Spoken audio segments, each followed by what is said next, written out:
अब आगे बढ़ेंगे दर्शकों और आपको बता दें एक बड़ी खबर। दरअसल जो बाइडेन ने डोनाल्ड ट्रंप को फोन करके जीत पर बधाई दी है और जो बाइडेन ने कहा है कि उनका आने वाला कार्यकाल जो है वो अच्छा हो।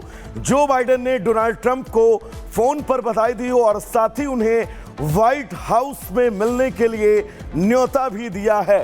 20 जनवरी वो तारीख जब डोनाल्ड ट्रंप शपथ लेंगे राष्ट्रपति पद की।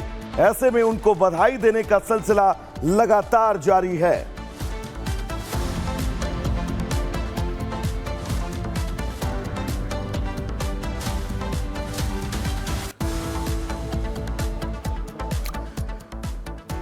तो अमेरिका में डोनाल्ड ट्रंप की जीत के बीच तमाम तस्वीरें इस वक्त विश्व भर से सामने आ रही हैं और लगातार तमाम बड़े लीडर्स जो हैं वो डोनाल्ड ट्रंप को बधाई देते हुए नजर आ रहे हैं। और इन तस्वीरों के बीच सबसे अहम ये है कि कई लोग ऐसे भी हैं जो डोनाल्ड ट्रंप की इस जीत के बाद नाखुश हैं। दो तस्वीरें आपको हम दिखा रहे हैं। दरअसल अमेरिका में राष्ट्रपति के चुनाव में ट्रंप की जीत से हिजबुल्लाह बौखला गया है। हिजबुल्लाह ने इजराइल के तेल अवीव के बेन गुरियन एयरपोर्ट पर रॉकेट से हमला किया जो एयरपोर्ट के पास गिरा। हमले से फिलहाल नुकसान तो कोई नहीं हुआ, लेकिन 2 उड़ानें लेट हुई। तो वहीं उत्तरी इजराइल के गैलीली में हिजबुल्लाह ने करीब 50 रॉकेट दागे। ये हमले 15 मिनट के अंदर किए गए। तो वहीं कई बड़े नुकसान की फिलहाल कोई खबर नहीं है, लेकिन ये 2 तस्वीरें इस बात की तस्दीक करती हुई कि ट्रंप की जीत से हिजबुल्लाह किस तरह से बौखलाया हुआ है। और ये 2 तस्वीरें इस बात का प्रत्यक्ष प्रमाण हैं कि ट्रंप शानदार वापसी के साथ एक बार जब अमेरिका के राष्ट्रपति बनने वाले हैं, तो दूसरी तरफ अब यहां पर हिजबुल्लाह ट्रंप की जीत से बौखलाया हुआ है।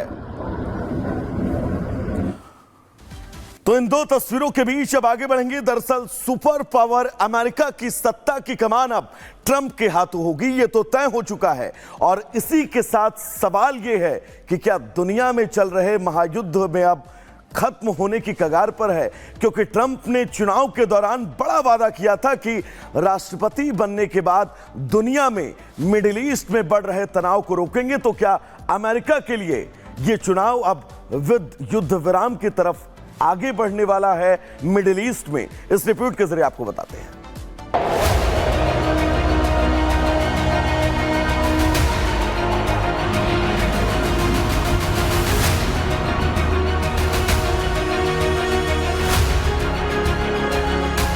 सुपर पावर का नया किंग, ट्रंप रोकने वाले हैं जंग। क्या दुनिया में चल रहे महायुद्ध अब खत्म होने की कगार पर है? क्या रूस के आगे अब घुटने टेक देगा यूक्रेन? क्या इजराइल को आग दिखाने से बाज आ जाएगा ईरान? समझ लीजिए कि अब वर्ल्ड ऑर्डर बदलने वाला है। ध्यान रखिए, अब लड़ाइयों का खात्मा होने वाला है, क्योंकि दुनिया के सबसे शक्तिशाली मुल्क का बॉस अब ट्रंप बनने जा रहे हैं। तो क्या अब महायुद्ध की आग में जल रहा अरब और यूरोप शांति हासिल करेगा? क्योंकि ट्रंप ने चुनाव के दौरान बड़ा वादा किया था, राष्ट्रपति बना तो जंग रोकने का काम करूंगा। 24 घंटे में रूस यूक्रेन युद्ध रुकवा सकता हूं। यूक्रेन को अंधाधुंध मदद रोक सकते हैं ट्रंप। गाजा, इजराइल और ईरान को भी रोक सकते हैं। दरअसल ट्रंप रूस यूक्रेन युद्ध में अमेरिका की ओर से जाने वाली सैन्य और आर्थिक मदद की आलोचना करते रहे हैं। उन्होंने रिपब्लिकन पार्टी से दावेदारी हासिल करने के बाद ज़ेलेंस्की पर बड़ा हमला बोला था। ट्रंप ने ज़ेलेंस्की को एक शानदार सेल्समैन बताया था। But I'll stop Joe Biden's inflation-causing spending spree and impose an immediate moratorium on. He's putting all this money into the Green New Scam. It's a scam, one of the greatest scams in history. Although I give Zelensky, I think Zelensky is maybe the greatest salesman of any politician that's ever lived. Every time he comes to our country, he walks away with $60 billion. 4 days ago, with $60 billion, and he gets home and he announces that he needs another $60 billion, else it never ends. Trump का ये रुख रहा तो Ukraine की मुश्किल बढ़ेगी। हालांकि ये जानते हुए ज़ेलेंस्की उन पहले नेताओं में थे जिन्होंने ट्रंप को जीत की बधाई दी है। मगर क्या इसका कुछ असर होगा? क्योंकि एक्सपर्ट्स के मुताबिक ट्रंप का चुनाव जीतना यूक्रेन के लिए विनाशकारी साबित हो सकता है। ट्रंप कई मौकों पर पुतिन की तारीफ कर चुके हैं, यहाँ तक कि उन्होंने व्लादिमीर पुतिन के यूक्रेन पर आक्रमण को प्रतिभाशाली और समझदारी भरा बताया था। अमेरिका को बिना मिसाइल और रॉकेट छोड़े ही ईरान की बैंड बजा दी है। अमेरिका ईरान की दुश्मनी तो दुनिया जानती है, मगर रिपोर्ट्स के मुताबिक ट्रंप के जीतते ही डॉलर में उछाल की वजह से ईरानी करेंसी में रिकॉर्ड गिरावट देखी गई। यानी अब जंग में फंसे हुए देश अमेरिका से झटका ही पाएंगे, क्योंकि सत्ता में ट्रंप आएंगे। Bureau report, Republic Bharat.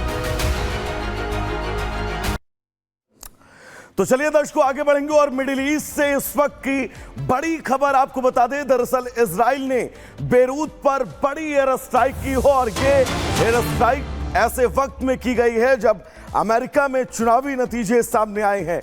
Middle east से जुड़ी ये बड़ी खबर हम आपको बता रहे हैं, जहां पर इजराइल ने बड़ी एयर स्ट्राइक की है बेरूत पर। इजराइल के लड़ाकू विमानों ने बेरूत पर अंधाधुंध बम बरसाए हैं। अंतर्राष्ट्रीय एयरपोर्ट को सीधा निशाना बनाया गया।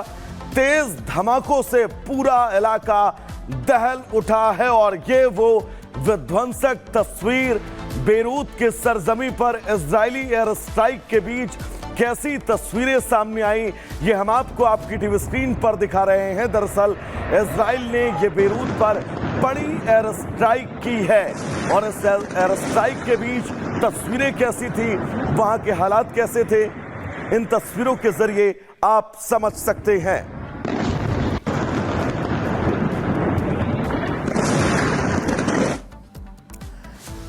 तो बांग्लादेश की अदपस्त पीएम शेख हसीना ने ट्रंप को बधाई दी है और फिर से एक साथ मिलकर काम करने की उम्मीद जताई है। डोनाल्ड ट्रंप की जीत से बांग्लादेश में हलचल मची है। अंतरिम सरकार के मुखिया मोहम्मद यूनुस टेंशन में बताए जा रहे हैं। बड़ा सवाल यह है कि क्या शेख हसीना की बांग्लादेश में कानूनन प्रधानमंत्री हैं? क्या ट्रंप हसीना को इंसाफ दिलवाएंगे? इस रिपोर्ट में आपको पूरी खबर विस्तार से बताते हैं।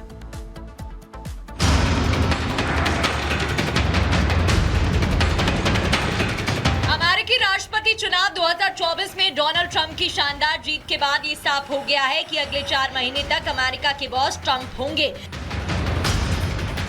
जिसके बाद दुनिया भर में उनको बधाइयों का तांता लग गया, जिसमें ट्रंप को एक बधाई संदेश उस नेता का भी मिला, जिसके बाद हलचल तेज हो गई। ये नेता बांग्लादेश की पूर्व प्रधानमंत्री शेख हसीना हैं, जिनके बधाई संदेश के साथ ही भारत के पड़ोसी मुल्क की वर्तमान सरकार से लेकर उसके भविष्य पर कई तरह के कयास लगने लगे हैं। ट्रंप की जीत पर शेख हसीना का बधाई संदेश। बांग्लादेश में शेख हसीना की होगी वापसी। साल 2024 में अमेरिका का राष्ट्रपति चुनाव जीतने के बाद ट्रंप दूसरी बार अपने देश की बागडोर संभालेंगे। सुपर पावर का सियासी पावर बदलने की तस्वीर साफ होते ही दुनिया भर में बड़े बदलावों के संकेत मिलने लगे हैं, जिसकी एक झलक बांग्लादेश को लेकर भी है, जहां की पूर्व प्रधानमंत्री शेख हसीना ने ट्रंप की ऐतिहासिक जीत पर उन्हें बधाई दी। शेख हसीना की पार्टी अवामी लीग की तरह से ट्वीट किए गए संदेश में कहा गया है, बांग्लादेश अवामी लीग के अध्यक्ष शेख हसीना ने डोनाल्ड ट्रंप को अमेरिका के 47वें राष्ट्रपति के रूप में चुने जाने पर बधाई दी है। उन्होंने कहा कि उनकी शानदार चुनावी जीत उनके असाधारण नेतृत्व गुणों और अमेरिकी लोगों द्वारा उन पर दिए गए अपार भरोसे का प्रमाण है।